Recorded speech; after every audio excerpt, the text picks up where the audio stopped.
की बात में आपका स्वागत है। मैं हूं राजेश सक्सेना। देश में कोरोना का कहर या कहें संकट अपना विकराल रूप दिखा रहा है। पिछले 24 घंटे में देश से डराने वाली तस्वीर सामने आई। 24 घंटे में 2 लाख के पार आंकड़ा पहुंच चुका है। मौतों का ये आंकड़ा इस साल का सबसे अधिक। देश में सक्रिय मरीज 13 लाख से ज़्यादा पार कर चुके हैं। महाराष्ट्र के बाद बिहार, उत्तर प्रदेश में अब तेजी के साथ संक्रमण बढ़ रहा है। उत्तर प्रदेश की हम बात करें तो उत्तर प्रदेश में पिछले 24 घंटे में 20,000 से ज़्यादा कोरोना पॉजिटिव मरीज मिले हैं। वहां के मुख्यमंत्री योगी आदित्यनाथ भी कोरोना संक्रमित हैं। सपा सुप्रीमो अखिलेश यादव भी कोरोना पॉजिटिव। भोपाल की अगर बात करें तो भोपाल में स्थिति लगातार गंभीर बनी हुई है। साथ ही इंदौर में भी लगातार ये आंकड़ा बढ़ रहा है।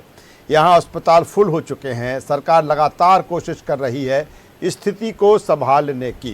संक्रमित मरीजों को ऑक्सीजन देने की नई गाइडलाइन स्वास्थ्य विभाग जारी कर चुका है।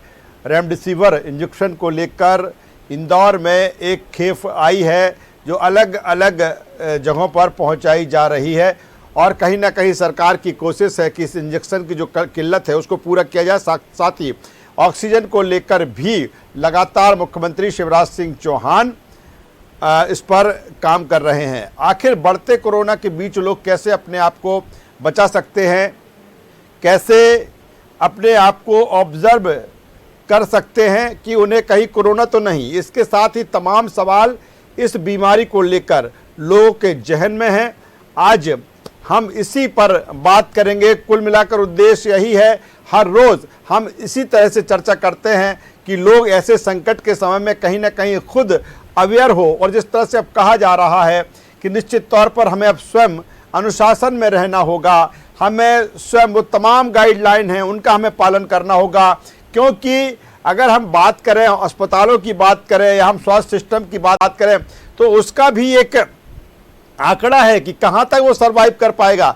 ऐसे में लोगों से लगातार यही अपील की जा रही है कि वो अपने आप को स्वयं सुरक्षित रखें। और जिस तरह से कहीं पर लॉकडाउन, कहीं पर जनता कर्फ्यू, तमाम तरह की गाइडलाइन, मास्क लगाने को लेकर, डिस्टेंसिंग को लेकर, उसका कहीं ना कहीं लोगों को पालन करना होगा। संकट बड़ा है, मिलजुट कर इस पर हमें इस लड़ाई को लड़ना होगा। आज इसी पर हमारे साथ में वरिष्ठ चिकित्सक हमसे जुड़ेंगे और हम उनसे बात करेंगे कि आखिर जो लगातार संक्रमण बढ़ रहा है वो उसको कैसे लोग अपने आप को बचा सकते हैं।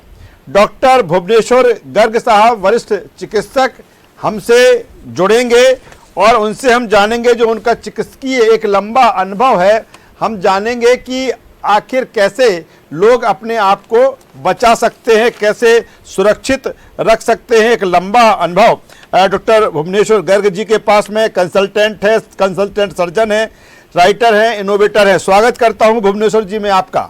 जी प्रणाम करता हूं। जी सर, लगातार संकट बढ़ रहा है और लगातार हम भी कोशिश कर रहे हैं कि आप लोगों जैसे वरिष्ठ जो चिकित्सक है, जो डॉक्टर्स है, एक लंबा जिनका अनुभव है, कहीं ना कहीं तमाम जो तस्वीरें हैं, चाहे वो हॉस्पिटल्स में बेड की कमी की हम बात कर लें या फिर ऑक्सीजन की कमी या रेमडेसिविर, तमाम सारी चीज़ें हैं। लेकिन ऐसे में लोग अपने आप को कैसे सुरक्षित रख सकते हैं, कैसे अपने आप को अनुशासन में रख सकते हैं, और इसी पर आज मैं चर्चा करूंगा कि लोग अवेयर हों। क्योंकि संकट बड़ा, ऐसे में कहीं ना कहीं स्वयं व्यक्ति को डॉक्टर बनना होगा, स्वयं अपने आप को ऑब्जर्व करना होगा। क्या कहेंगे सर इस समय? नहीं, बिल्कुल ठीक है राजीव। सबसे पहले तो मैं आपको इस विषय के लिए लगातार जागृत करने के लिए, सबको जानकारी देने के लिए साधुवाद देता हूं और मैं दिल से धन्यवाद करता हूं कि आप लगातार इस विषय पर प्रयास कर रहे हैं। और मैं आपको एक छोटी सी जानकारी शेयर करना चाहता हूं आपके साथ कि आपके पिछले कई प्रोग्राम जो आपने इस विषय पर किए हैं जी, वो बहुत देश दुनिया तक गए हैं। और आज सुबह ही हमें हमारे अमेरिका से एक मित्र ने भी हमको फोन करके बताया कि डॉक्टर साहब आप बड़ा अच्छा काम कर रहे हैं और आप बड़ा अच्छा जागरूक करने का काम कर रहे हैं जी। लेकिन अनफॉर्चुनेट पार्ट है कि भारत में इन विषयों पे ज्यादा सुनवाई नहीं हो रही है। तो हम एक बार फिर सुनवाई की कोशिश करते हैं कि जो हमारे नीति नियंता हैं, जो व्यवस्था को करने वाले लोग हैं, उन तक ये बातें पहुंच सकें। जी। तो जिस तरह से बात आपने शुरू की कि लोगों को अब खुद डॉक्टर बनना होगा, जी। बिल्कुल सही बात है। साल भर में 1 साल की पढ़ाई में तो अच्छे अच्छे लोग पहले आरएमपी 6 महीने की पढ़ाई में बनके डॉक्टरी करने बैठ जाते थे। और 1 साल में हमारे देश के लगभग सभी लोगों ने देख समझ लिया कि क्या करना चाहिए, क्या नहीं करना चाहिए। जी। पर दुर्भाग्य है कि वो बाजार की चाल समझ नहीं पा रहे हैं। जी। यहाँ बहुत आवश्यक हो गया है। अब मैं फिर बिंदुवार एक एक विषय के ऊपर आता हूँ कि पहली बात तो लोगों को बिल्कुल घबराने, डरने, पैनिक करने की जरूरत नहीं है। कोरोना भी एक तरह का सामान्य वायरल इन्फेक्शन है जो बाकी वायरस की तरह आता है। और जब वायरस के प्रकोप ज्यादा होते हैं, जैसे हमने कहा मार्च, अप्रैल, मई के महीने में या सितंबर, अक्टूबर, नवंबर के महीने में, तब ये चीजें ज्यादा होने लगती हैं। पर इसका ये अर्थ नहीं है कि आपको सबको वायरल फीवर में कोरोना ही हो गया है। जी। दूसरी बात जो मैं सरकार या सरकार में बैठे नीति नियंताओं या ब्यूरोक्रेट से बात करना चाहता हूं, क्योंकि वही लोग हैं जो नेताओं, मंत्रियों को, मुख्यमंत्रियों को, हमारे प्रधानमंत्री जी को, सबको ये जिस तरह के सुझाव देते हैं, वो हम देखते हैं कि साल भर में उनकी नूरा कुश्ती से कोई नतीजा नहीं निकला है। हमको इस बीमारी के शुरुआत में ही हर शहर में, मोहल्लों में, ऐसी जगहों पर हमको बफर जोन्स बना देने चाहिए थे, जिसके हम बार बार बात कर रहे हैं। वो खेल के मैदान हो सकते हैं, वो बड़ी बड़ी पार्किंग स्पेसेस हो सकती हैं, वो खुले मैदान हो सकते हैं, शॉपिंग मॉल्स हो सकते हैं, बहुत सारी ऐसी जगह जहां पर की खुली व्यवस्थाएं हों, वहां पर हमको उन मरीजों के लिए व्यवस्था कर देनी चाहिए थी जिनमें हमें शुरुआती किसी तरह के उपचार की आवश्यकता हो। तो पहला उपचार वो हुआ जो लोगों को हम घरों में रख के दे सकते हैं। उसके लिए दुर्भाग्य है कि हमने कोई पुख्ता व्यवस्था नहीं की। दूसरी व्यवस्था जो हम बफर जोन बना सकते थे, वो बफर जोन हमने आज तक हमारे देश में नहीं बनाए हैं। अब जाके आपके हमारे लगातार कहने के बाद छत्तीसगढ़ में स्टेडियम्स में बफर जोन्स बनाने का काम शुरू हुआ है। उसके लिए मैं छत्तीसगढ़ सरकार को, वहां के मुख्यमंत्री जी को और वहां के चीफ सेक्रेटरी जी को बहुत बहुत बधाई देता हूं कि उन्होंने कम से कम इसके ऊपर काम शुरू किया। मैं हमारे मुख्यमंत्री श्री शिवराज सिंह जी बार बार निवेदन कर रहा हूं कि वो तुरंत प्रभाव से बफर जोन्स बनाने का काम शुरू करें, तो उसकी वजह से आपके अस्पतालों के 99% मरीज कम हो जाएंगे। इन मरीजों को हम बफर जोन से ठीक कर सकेंगे, आपके बिस्तर उपलब्ध हो जाएंगे गंभीर मरीजों के लिए, आपकी ऑक्सीजन कम नहीं पड़ेगी, आपकी दवाइयां कम नहीं पड़ेंगी, और सबसे बड़ी बात जो आपका medical staff, nurses, doctors, paramedic पिछले 1 साल में थक गए हैं बुरी तरह से। सर आपका कहना, सर मैं बीच में रोकना चाहूंगा। सर आपका यही कहना है कि जिस तरह से छत्तीसगढ़ में स्टेडियम को वहां पर एक कोविड सेंटर बनाया गया, ठीक वैसे चाहे हम ग्वालियर के रूप सिंह स्टेडियम की बात कर लें या भोपाल के हम ऐशबाग की कर लें या फिर हम इंदौर के स्टेडियम की बात कर लें, कहीं ना कहीं जिस तरह से, और ये भी सही है जिस तरह से डॉक्टर साहब आंकड़ा आ रहा है कि 15 दिन अगर लगातार एमपी की अगर हम बात करें, 15 दिन यही अगर गति रही तो तकरीबन 50,000 की बेड की आवश्यकता पड़ सकती है। तो अब जरूरत जो आप कह रहे हैं वो यही है कि इन जगहों का सरकार इस्तेमाल करे, वहां पर इस तरह के सेंटर बनाए। बिल्कुल बिल्कुल राजेश जी, हमें सब लोगों को उनके घरों में पहली बात सुरक्षित करना होगा। अगर किसी को जांच या उपचार की जरूरत है तो उसको हमें अस्पताल या कोविड केंद्र की 500-700 लोगों की भीड़ में नहीं दौड़ाना है। देखिए, वो एक संक्रमित व्यक्ति वहां 500 को संक्रमित करेगा, या अगर वो संक्रमित नहीं है तो वहां जाके संक्रमित हो जाएगा। तो हमें ये ध्यान देना होगा कि हम लोगों तक मोबाइल वैन का अरेंजमेंट करें, उन तक सुविधा पहुंचाएं ताकि उनको हम घर में सुरक्षित कर सकें, और जिसको उपचार की थोड़ी भी जरूरत है उसको हम तुरंत प्रभाव से बफर जोन में शिफ्ट करें। या तो हम उसको घर में आइसोलेट करके वहीं उसका उपचार कर दें, जो कि बहुत आसान उपचार है, इसमें किसी दवाई की जरूरत नहीं है, उसको सुकून से रहना है, शांति से रहना है, अच्छा खाना पीना है, ये घरों में उपस्थित किया जा सकता है। बफर जोन में भी लगभग इसी तरह के उपचार की जरूरत पड़ेगी, लेकिन वहां पर एक सुपरविजन हो जाएगा मेडिकल स्टाफ का, जो ये देख सकेगा कि किस मरीज को कुछ ज्यादा उपचार की जरूरत है। तो हम सिर्फ उन्हीं मरीजों को बड़े बड़े अस्पतालों में, कोविड सेंटर में शिफ्ट करेंगे तो अस्पतालों का लोड खत्म हो जाएगा। जी सर, एक सवाल और यहां पर आता है कि जिस तरह से किसी को लक्षण दिखते हैं, अगर उसको बुखार आया या सर्दी जुकाम हुआ या गले में इन्फेक्शन उसको लगा, या फिर जिस तरह से नए हम उसके लक्षण की बात कर रहे हैं, लूज मोशन है या अन्य इस तरह की चीज़ें हैं, अगर उसको ऐसा कुछ लगता है वो फिर अपनी टेस्टिंग के लिए पहुंचता है, लेकिन जो जांच रिपोर्ट लगभग 5 दिन में आ रही है, 5 दिन बाद लगभग उसको 4-5 दिन बाद ये मालूम पड़ता है कि वो निगेटिव है या पॉजिटिव है। ऐसे समय अगर वो पॉजिटिव है तो ऐसे 5 दिन तक वो आखिर क्या करे, क्योंकि वो तो इंतजार कर रहा है अपनी रिपोर्ट की। जी बिल्कुल बिल्कुल, जैसे हम लगातार बार बार बात कर रहे हैं कि इन मरीजों को बिल्कुल घबराना नहीं चाहिए।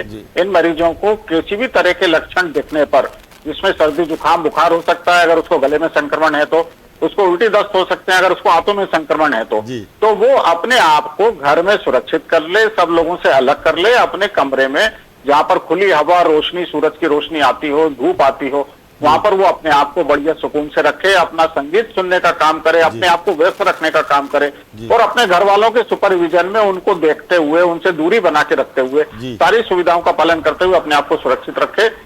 हर वायरल फीवर में शुरू से 3 से 4 दिन, 5 दिन तक किसी तरह के कोई उपचार की जरूरत नहीं होती है। अगर आपको बुखार आता है तो आपको पैरासीटामोल लेने की जरूरत होती है, वो भी 101 डिग्री से ऊपर हो तो।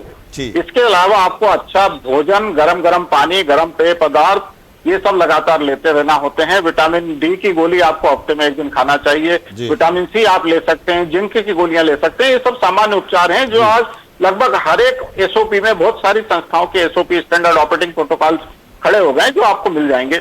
इस 5 दिन के पीरियड में मैं फिर रिक्वेस्ट करता हूं सबसे कि किसी तरह की कोई एंटीबायोटिक ना लें, किसी तरह की कोई ऐसी दवाई ना लें जिसको लेकर रेमडेसिविर का अभाव खड़ा हो रहा है। ये बीमारियां आपके दवाइयों के प्रभाव में और तेजी पकड़ती है क्योंकि आपकी इम्यूनिटी कम होने लगती है। दूसरी बात जो हमने इसमें कही थी कि अगर आपको लगता है कि आपको संक्रमण वाकई में होता दिख रहा है, आप किसी के साथ संपर्क में आए हैं, आपको लक्षण आ रहे हैं, तो इस कोविड बीमारी का या इस तरह के किसी भी टेस्ट का समय 5 से 8 दिन का है। आपको उस बीच में अपने घर के आसपास साफ जगह में, खुली जगह में, या तो आप कॉल करें अपने पैथोलॉजी लैब को कि वो आपके घर आकर सैंपल कलेक्ट कर ले। आपको भीड़ में नहीं जाना चाहिए। और दूसरी बात जो मैं एक लगातार पिछले 1 महीने से देख रहा हूं कि सारे लोग सीटी स्कैन कराने के लिए दौड़े पड़े हैं। जगह जगह बिल्कुल मार्केट खुल गया है शेयर बाजार की तरह कि हम 4000 में करेंगे, हम 3000 में करेंगे, हम 5000 में करेंगे, भाव चल रहा है। आप बिल्कुल सीटी स्कैन की जल्दबाजी नहीं करिए। 90% लोगों को कोई सीटी स्कैन कराने की जरूरत नहीं है। आप सीटी स्कैन सेंटर में जाएंगे तो इमेजिन करिए कि वहां पर आप 200-500 की भीड़ में अपने आप को, अगर आप संक्रमित नहीं है तो वहां से संक्रमण लेकर आएंगे। वो सेंटर स्टरलाइज नहीं होते, एक के बाद एक दूसरा मरीज उसके अंदर आता जाता रहता है। बिल्कुल जल्दबाजी नहीं करिए। अगर आपको किसी तरह के लक्षण भी हैं तो आपका ब्लड का एक छोटा सा टेस्ट जो ये बताता है कि आपके अंदर इन्फेक्शन की मात्रा बढ़ तो नहीं गई, जिसको हम डी डायमर टेस्ट कहते हैं, अगर आप वो डी डायमर टेस्ट कराते हैं तो वो डी डायमर टेस्ट आपके 5, 7, 8 दिन में आपको ये दिखा देगा कि आपके अंदर संक्रमण की लेवल कितनी बढ़ रही है। अगर वो उसमें कोई परिवर्तन आता है तो आपको उपचार के लिए अस्पतालों से संपर्क करना चाहिए, तब तक नहीं करना चाहिए। काफी अहम बात डॉक्टर भुवनेश्वर गर्ग जी कह रहे हैं। जिस तरह से उन्होंने कहा है कि आप विटामिन डी ले सकते हैं हफ्ते में 1 बार, विटामिन सी ले सकते हैं, इसमें कोई दिक्कत नहीं है। डाइट आप अच्छी लीजिए, आप बेहतर अपने आप को बनाइए, म्यूज़िक आप सुनिए, संगीत सुनिए, और जिस तरह से अगर कुछ लग भी रहा है तो हल्की सी आप दूरी बना लीजिए। और हल्का, मुझे लगता है कि थोड़ी बहुत अगर आप एक्सरसाइज या व्यायाम भी कर सकते हैं जिस तरह से आपकी बॉडी आपको सपोर्ट करती हो। डॉक्टर साहब, यहाँ पर एक सवाल और, कई बार लगातार इसकी हर दिन चर्चा होती है। दूसरी तरफ अगर हम बात करें तो जिस तरह से तमाम सारे ऐसे लोग, एक बात तो ये है कि घरों में रहें, घर से ना निकले, लेकिन तमाम सारे ऐसे लोग हैं जिनको अपनी जॉब के लिए, अपने काम के लिए बाहर निकलना पड़ता है। वो अपने, और ये भी सही है कि चारों तरफ संक्रमण है, तो ऐसे में वो अपने आप को किस तरह से, क्या एहतियात रखें, कैसे अपने आप का बचाव रखें जब वो घर से निकलते हैं और काम काज के बाद फिर घर लौटते हैं, तो किस तरह से रूटीन उनका होना चाहिए सर, इस पर भी आपसे मैं समझना चाहूंगा। के समय में आज हम किसी को भी रोक नहीं सकते हैं क्योंकि उसके सामने सैकड़ों समस्याएं खड़ी हैं। उसकी आजीविका की समस्या है, उसके लिए घर परिवार की जरूरतें पूरी करने की समस्या है, या ये समस्याएं चुनाव या बाकी दूसरी राजनीतिक व्यवस्थाओं से बहुत अलग हैं, जिसके लिए बार बार अपन बात कर रहे हैं लेकिन उसका कोई अर्थ नहीं है। तो मेरा सिर्फ ये इन सबसे निवेदन है कि आप जब भी घर से बाहर निकलें तो जब तक बहुत जरूरी ना हो, पहली बात, तब तक ना निकलें। दूसरा, जब आपको निकलना ही पड़े तो अच्छे से अपना भोजन करके, खा पी के, ढेर सारा पानी पी के, और अपने साथ अपना सुरक्षित पानी लेकर जाएं क्योंकि गर्मी का मौका है। आपका गला नहीं सूखना चाहिए। आपको लगातार खुली जगह में भीड़ से अलग हटके अपने गले को गीला कर लेना चाहिए, पानी पी लेना चाहिए और लगातार मास्क या गमछा या दुपट्टा या ऐसी कोई चीज आपको अपने गले, नाक, मुंह पे लपेट के रखना चाहिए कि बाहर की कोई भी हवा, अव्वल तो गर्म हवा आपके अंदर ना जाए और उसके साथ कोरोना या कोई भी वायरस का कीटाणु आपके अंदर ना जा पाए। आप अपने हाथ पे मुंह अच्छे से धोते रहिए जब भी आपको मौका मिलता है और पूरी तरह से भीड़ में अपने आप को सुरक्षित रखिए। कोशिश करिए कि दूसरा कोई आदमी आपके मुंह के सामने खड़े होके ना तो बात करे, ना छींके या खांसी करे। अपने आप को अगर आप 6 फीट 7 फीट दूर रख के व्यवस्थित कर पाएंगे तो मैं समझता हूं कि आप अपना काम भी कर पाएंगे और घर जब आप लौटते हैं काम निपटाकर तो घर के बाहर ही अपने सारे कपड़े, मास्क वगैरह सबको हटाने की कोशिश करिए। अपने हाथ पैर मुंह अच्छे से धोने की कोशिश करिए। उन कपड़ों को साबुन के पानी में गला दीजिए, बाहर ही उनको रात भर पड़ा रहने दीजिए। आप सुबह उनको धो के डाल सकते हैं, कीटाणु मर चुके होंगे। ये बहुत साधारण से उपाय हैं जो आप कर सकते हैं। बीमारी को घर ना लाइए और घर के बाहर ही उसको छोड़ने की कोशिश कीजिए। मुझे लगता है बिल्कुल ये अहम बातें हैं जिस तरह से डॉक्टर भुवनेश्वर गर्ग जी बता रहे हैं, सभी को इस पर ध्यान देने की जरूरत है क्योंकि लगातार जिस तरह की तस्वीरें, जिस तरह के दृश्य हमें देखने को मिल रहे हैं और यही मैंने जो पहला शब्द कहा था कि कहीं ना कहीं स्वयं व्यक्ति को इस रूप में तैयार होना होगा कि थोड़ा बहुत उसे कहीं ना कहीं जो तमाम तरह की चिकित्सकीय सलाह दी जा रही है उस पर अमल करना होगा, उसको अपने जीवन में समाहित करना होगा, शामिल करना होगा। लंबी लड़ाई है, इतनी जल्दी ये वायरस जाने वाला नहीं है। डॉक्टर भुवनेश्वर गर्ग जी, दूसरी तरफ अगर हम बात करें कि जिस तेजी के साथ ये संक्रमण बढ़ रहा है और लगातार हम पीक की बात कर रहे हैं, क्या लगता है कि यही जो रफ्तार है कब तक दिखती है? तमाम तरह के एनालिसिस भी सामने आ रहे हैं कि शायद मई तक यही रफ्तार रहे और फिर जिस तेजी से के साथ ये बढ़ रहा है उसी तेजी के साथ ये नीचे भी आ सकता है। तो सर इसमें क्या कुछ इसकी हकीकत है? राजेश जी, हमने पिछले साल मार्च में इस बीमारी का आकलन किया था और हमने इसके पैटर्न को देखने की कोशिश की थी। तो ये कोविड सीरीज के 7 वायरस का जो पैटर्न है जो पिछले 100 सालों में दुनिया ने देखा है, तो उसी तरह से स्पेनिश फ्लू ने जो 1920 में 2 साल तक त्राही मचाई थी, उसमें स्पेनिश फ्लू के 3 पीक दुनिया ने देखे थे। तब तक जाके उसकी हर्ड इम्यूनिटी डेवलप हुई थी और तब चूंकि इतनी सड़कों पे भीड़भाड़ नहीं थी, पर्यावरण बहुत अच्छा था, पेड़ पौधे बहुत लगे हुए थे, लोगों का खाना पीना बहुत अच्छा था, तो ये बीमारी 2 साल में कंटेन हो गई थी। उसी पैटर्न पर चूंकि इन सारे 6 सीरीज के वायरसों में, कोविड के वायरसों में किसी तरह की कोई दवाई या वैक्सीन आज तक कारगर नहीं हुई थी। इन्हीं सबको मद्देनजर रखते हुए हमने मार्च में पूरी दुनिया को चेताने की कोशिश की थी कि आपके सामने ये 6 कोविड वायरस का पैटर्न है, उसको फॉलो करिए। आप 7वें वायरस में कोई नया आश्चर्य या अचूबा पैदा नहीं कर लेंगे, आपको इन्हीं के में से रास्ता निकालना पड़ेगा। और आप देखिएगा लगातार कि जैसे हमने कहा था कि अगले 2 साल तक आपको इस बीमारी के 3 पीक देखने को मिलेंगे, जिसका पहला पीक हम पिछले साल देख चुके हैं, दूसरा अभी हम सामने देख रहे हैं, तीसरा हम सितंबर, अक्टूबर, नवंबर, दिसंबर में फिर देखेंगे जब मौसम फिर बदलेगा तो। लेकिन अब मैं ये समझ पा रहा हूं कि जिस तरह से कोविड के वायरस बहुत तेजी से म्यूटेशन कर रहे हैं, संभवतः ये लड़ाई अब 2 साल की नहीं, ये लड़ाई और 3, 4, 5 साल तक चलने वाली है। संकट बहुत बड़ा होने वाला है। अगर लोगों ने अपने आप को जागरूक नहीं किया, लोगों ने अपने आप को सुरक्षित नहीं किया, तो बड़ी चिंता वाली चीजें सामने खड़ी होंगी। लेकिन सर जो स्पीड इसने पकड़ रखी है, आज ही देखिए कि अभी तक 2 लाख से ज्यादा मरीज पिछले 24 घंटे में मिले हैं और अभी अप्रैल की अगर हम बात करें कि यही अगर रफ्तार रही तो ये आंकड़ा मुझे लगता है कि 3.5 लाख के आसपास, क्योंकि 12 से 15 हजार पर डे पूरे देश में बढ़ रहे हैं। तो अब ऐसे में तो स्थिति और ही विकराल हो जाएगी क्योंकि अब कहीं ना कहीं तमाम सारी जगहों पर हमें देखने को मिल रहा है, चाहे हम यूपी की बात कर लें, चाहे हम मध्य प्रदेश की बात कर लें, चाहे हम छत्तीसगढ़ की बात कर लें, कि जो हेल्थ सिस्टम है या जो हेल्थ को लेकर तैयारियां हैं वो कहीं ना कहीं अब दम तोड़ती हुई नजर आती हैं। तो अगर सोचे 15 आगे के 15 दिन भी सोचें तो काफी विकराल लग रहे हैं, काफी सहरन भरे लग रहे हैं वो तो। नहीं राजेश जी, बिल्कुल बिल्कुल ठीक बात है। आप मुझे बताइए कि हमने पिछले 1 साल में किया क्या है? जी कुछ नहीं, वही ढाक के 3 पात जी, जो जैसा चल रहा है वैसा चल रहा है जी।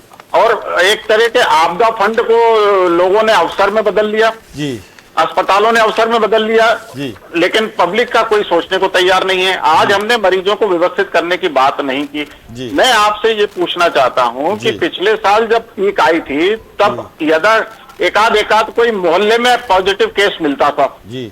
अभी इतना नंबर क्यों मिल रहा है कि अब घर घर में पॉजिटिव केस हैं। जी। तो आपके घर में एक भी पॉजिटिव मरीज पहुंच गया है तो उसने घर के सब लोगों को संक्रमित कर लिया है। जी। और रिपोर्ट का जो भी सिस्टम है मैं उसके ऊपर नहीं जाना चाहता, मैं इन रिपोर्टों पे भरोसा ही नहीं करता, तो मैं इसकी बात नहीं करता। लेकिन दुर्भाग्य यह है कि आप एक आदमी को पॉजिटिव का ठप्पा लगा देते हैं, फिर उसकी मानसिक स्थिति सोचिए, फिर उसकी आर्थिक स्थिति सोचिए, फिर उसके घर भर का सिस्टम सोचिए, क्योंकि डर इतना तेजी से फैला दिया है। अगर हम आज ये रिपोर्ट को किसी तरीके से 5 से 8वें दिन पर ले जाएं कि आप उसके पहले टेस्ट नहीं करेंगे, और अगर कोई पॉजिटिव भी है तो उसका डी डाइमर नॉर्मल है, जब तक हम उसको पॉजिटिव नहीं कहेंगे तो मैं समझता हूं कि हम बहुत बड़ी भीड़ छांट लेंगे और उनको हम बफर जोन में ठीक कर ले जाएंगे। अस्पतालों की जरूरत कहां पड़ेगी आपको? आपके अस्पताल सिर्फ गंभीर मरीजों के लिए सुरक्षित हो जाएंगे। हम इस बीमारी को रोक पाएंगे अगर हमने इसके ऊपर सख्ती से काम किया तो। जी सर, दूसरी तरफ कुछ दिन पहले पीएम नरेंद्र मोदी ने राज्यों के मुख्यमंत्रियों के साथ बातचीत की थी और कहा था कि इसको छोटे शहरों तक जाने में रोकना होगा, लेकिन हमने ऐसे ज़िले जो मध्य प्रदेश के छोटे ज़िले हैं, उतनी जनसंख्या वहाँ की नहीं है। हम अगर बात कर लें छतरपुर की, हम चाहे बात करें शिवपुरी की, चाहे हम बात करें टीकमगढ़ की, या अलग अलग इस तरह के जो ज़िले हैं मध्य प्रदेश के, वहाँ पर पिछली जो वेव थी वहाँ पर अगर कोरोना पॉजिटिव मरीजों की बात करें तो 20, 25, 30 ये आंकड़ा वहाँ पर चलता रहा है। लेकिन अब जो स्थिति है कहीं ना कहीं भयावह दिख रही है कि 150, 160, 125 यानी कि 100 से ज़्यादा ऐसे ज़िलों में ये संक्रमण बढ़ रहा है। तो क्या जो पिछली वेव में पिछली बार जिस बात को लेकर हम बचे रहे कि गांवों तक ये संक्रमण नहीं पहुंचा, ग्रामीण क्षेत्रों तक ये संक्रमण नहीं पहुंचा, और यही कहा जा रहा था कि अगर ये ग्रामीण क्षेत्रों तक पहुंच जाएगा तो स्थिति और विकराल हो जाएगी, तो क्या अब ये संभावना है कि छोटे स्थानों पर इन जिलों में जब बढ़ रहा है तो छोटे जो तहसील हैं, जो कस्बे हैं, जो ब्लॉक हैं, वहां तक पहुंच सकता है, और वहां पहुंचता है तो स्थिति और भयावह बन जाएगी? राजेश जी, छोटी जगहों तक तो पहुंच गया है। मैं आपके मजदूरों के पलायन की घटनाएं आपके सामने कई बार रख चुका हूं कि जिस तरह से इन लोगों को पलायन किया गया है। आपके सामने मैं पैरेलल एक दूसरा उदाहरण रखता हूं कि हमारे देश में आईपीएल चल रहा है, पूरी दुनिया भर के खिलाड़ी इसमें आए हुए हैं, उन सबके लिए बायो बबल व्यवस्था है। बायो बबल व्यवस्था को मैं दूसरे तरीके से हमारा बफर जोन कहता हूं, जो हमारे बड़े बड़े स्टेडियम खेल मैदान में हो सकता था। तो अगर हम सारे लोगों को जो पलायन कर रहे हैं या जो एक स्थान से दूसरे स्थान को मूव कर रहे हैं, अगर हम उनके लिए ये बफर जोन्स खड़े कर देते तो हम संभवतः गांव-गांव तक पहुंचने वाले मरीजों का इंक्यूबेशन पीरियड खत्म कर लेते। वो मरीज संक्रमण फैलाने वाली स्टेज में हम उनको वहां रोक लेते और उनको आराम से सुरक्षित करके खिलाते पिलाते खाना देते हुए अच्छी टेंटों की व्यवस्था में उनको रखकर और उनको हम सुरक्षित कर सकते थे। एक तरफ हम देखते हैं कि खिलाड़ियों के लिए हम इतनी बड़ी 5 स्टार व्यवस्था कर रहे हैं, लेकिन दूसरी तरफ हमारे देश के जो मुख्य जीडीपी प्रोड्यूसर हैं, जो हमारे निर्माण के जो मुख्य वो है शिल्पी हैं, मजदूर हमारे, उनके लिए हम कुछ भी व्यवस्था नहीं कर पाए। हमने उनको हकाल दिया है और हम देख रहे हैं कि दूसरा पलायन फिर चालू हो गया है। आपके सारे मीडिया दिखा रहे हैं कि रेलें किस तरह से भरी हुई हैं, लोग किस तरह से गाड़ियां ले लेकर अपने अपने घरों को जा रहे हैं। ये पलायन क्यों होना चाहिए? इनको अगर आप रख नहीं सकते, पाल नहीं सकते, इनको भोजन नहीं दे सकते, तो आपके देश के लिए फिर इससे बड़ी शर्मनाक बात क्या होगी कि आप 60 करोड़ लोगों को भोजन देने की बात कर रहे हैं। कल उद्धव ठाकरे बात कर रहे हैं कि हम 2 लाख शिव भोजन थालियां देंगे, उधर केजरीवाल कह रहे हैं कि हम 20 लाख लोगों को भोजन खिलाएंगे। तो फिर इन लोगों को जाने की जरूरत क्यों पड़ रही है? जी सर, आखिर में एक अहम सवाल ये भी बनता है कि जिस तरह से वैक्सीनेशन का काम चल रहा है तेजी के साथ, और जिस तरह से आंकड़े सामने आ रहे हैं कि तकरीबन 35 लाख लोगों को देश में प्रतिदिन ये वैक्सीनेशन का काम हो रहा है। सवाल इससे इतर है कि किसी को पहली डोज लगी है, किसी को दूसरी डोज लगी है। कई बार भी मैंने ये सवाल किया है और एक बार फिर मैं सवाल करता हूं, क्योंकि ऐसे लोगों के जहन में बात होती है कि अगर उन्हें पहली डोज लग गई हो या फिर दोनों डोज लग गई हो तो उन्हें ये कोरोना संक्रमण जो तेजी से फैल रहा है वो उससे कितने बचे हुए हैं, बचे भी हैं कि नहीं बचे हुए हैं, क्योंकि ऐसे लोग भी हैं कि वैक्सीनेशन के बाद भी वो कोरोना पॉजिटिव निकले हैं। मैं इस पे आपकी जानकारी चाहता हूं। जी बिल्कुल राजेश जी, हम लगातार कोरोना वैक्सीन के ऊपर भी बात कर रहे हैं कि पहले 6 कोविड वायरस की कोई स्थायी वैक्सीन नहीं बनी है। तो 7वें की कैसे बन जाएगी, हमारा ये सवाल आज भी कायम है, पहली बात जी। लेकिन मैं वैक्सीन को एक महायज्ञ की संज्ञा में रखता हूं, क्योंकि ये वैक्सीन की प्रक्रिया से आप लोगों को एक भरोसा दे पाएंगे। जिसको वैक्सीन लग जाएगी उसको एक थोड़ा सा भरोसा होगा कि हाँ मेरे अंदर ताकत आ चुकी, ये भरोसा बहुत बड़ा काम करेगा। इसलिए लोगों को वैक्सीन के इस महायज्ञ में अपनी आहुति देना चाहिए। और मैं फिर सबसे कहता हूं कि ये वैक्सीन की अभी भी ये 3rd फेज ट्रायल है, ये वैक्सीन परमानेंट लेवल लगकर नहीं आ गई है। अभी भी इस वैक्सीन को लगाने के बाद इसके आंकड़ों का संग्रहण हो रहा है कि इसमें 2 वैक्सीन के बीच में कितने महीनों का गैप होना चाहिए, या इससे कितनी इम्यूनिटी बनेगी, ये भी अभी सब लगातार हम देख रहे हैं कि पलटता जा रहा है, कभी कुछ आता है कभी कुछ आता है। लेकिन लोगों को लगाना चाहिए वैक्सीन। जो 45 से ऊपर है उनको तो बिल्कुल लगाना चाहिए राष्ट्र आज्ञा का पालन करते हुए, और उनको 3 महीने के अंतराल पे दूसरा डोज लेना चाहिए, ये मेरा मानना है। क्योंकि आपके अंदर इम्यूनिटी बनने में और उस इम्यूनिटी को बने रहने के लिए कम से कम 3 से 4 महीने का समय मिलता है, तो कम से कम आप 6 से 8 महीने के लिए सुरक्षित हो जाएंगे। और दूसरी बात, आपको वैक्सीन लगाने के पहले आपको अपना एंटीबॉडी टेस्ट जरूर कराना चाहिए कि आपके अंदर कितनी एंटीबॉडी बन चुकी है, उसके अनुसार आपके वैक्सीन की प्रक्रिया होनी चाहिए। ये हम लगातार सबसे बात कर रहे हैं। चलिए सर, बहुत शुक्रिया इस तमाम अहम जानकारी के लिए। तो डॉक्टर भुवनेश्वर गर्ग साहब, वरिष्ठ चिकित्सक, कंसल्टेंट सर्जन, राइटर, इनोवेटर, एक लंबा अनुभव चिकित्सीय किए उनके साथ में, और उसी अनुभव के आधार पर लगातार जो न्यूज़ वर्ल्ड की कोशिश है कि लोग अवेयर हों, लोग अनुशासन में रहें, लोग जागरूक हों, और जो तमाम सारी चीज़ें कही जा रही हैं अब 100% उस पर अमल करने की ज़रूरत है। आप 100% मास्क लगाइए, आप डिस्टेंसिंग का, फिजिकल डिस्टेंसिंग का आप पालन करिए, आप हाथों को सैनिटाइज करिए, या फिर डॉक्टर साहब अभी जो कुछ बता रहे थे कि अगर हम काम काज के लिए, एक तो वो लोग जो घर में रह सकते हैं घर में ही रहें, और जिन्हें काम काज के सिलसिले में बाहर जाना पड़ता है वो इन गाइडलाइन का पालन करें। साथ ही जब घर पहुँचें तो बेहतर तरीके से अंदर प्रवेश करने से पहले अपने कपड़ों को एक सुरक्षित जगह रखकर उनको आप गीला करिए पानी में, आप मुंह हाथ बेहतर तरीके से धोइए, आप नहा भी सकते हैं। ये तमाम सारी चीज़ें हैं और एक एक बारीक चीज़ों पर अब नज़र रखने की ज़रूरत है, तभी इस बढ़ते हुए संक्रमण से आप बच सकते हैं। हमारी चर्चा में आज बस इतना ही। न्यूज़ वर्ल्ड पर खबरों का सिलसिला लगातार जारी है, बने रहिए हमारे साथ। नमस्कार।